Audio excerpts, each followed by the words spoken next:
Hello guys, আমি হলাম তোমাদের শুভদা। আজকে আমি যাচ্ছি কৃষ্ণকালী মায়ের মন্দির। কৃষ্ণকালী মাকে দর্শন করাবো, চলো।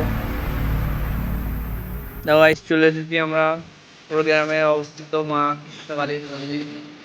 আস্তে আস্তে এই ফুলের ডালিগুলো তোমরা কিনে নিতে পারবে মাকে এবার আবার আস্তে আস্তে যাচ্ছি আমরা মা দেখো গাইস, চলে এলাম মা কৃষ্ণকালীর মন্দির। এখন যাচ্ছি অনেকটা দূর পথ কাটিয়ে আমার মন্দিরে যাচ্ছি।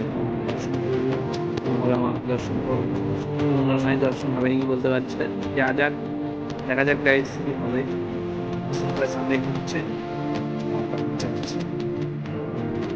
হ্যাঁ লেখা আছে মা কৃষ্ণকালী কখন মন্দির খোলা বা বন্ধ।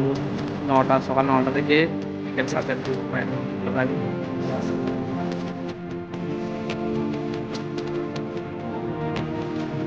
দেখো মন্দির এখান থেকে দেখা যাচ্ছে মা কৃষ্ণকালীর।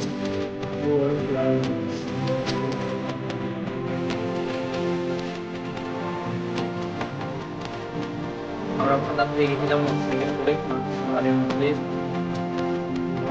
কাজ চলছে এখন, সেই জন্য মাকে দর্শন করে দর্শন করে মনটা একবারে শান্ত হয়ে গেল। মা সবাইকে ভালো রেখো।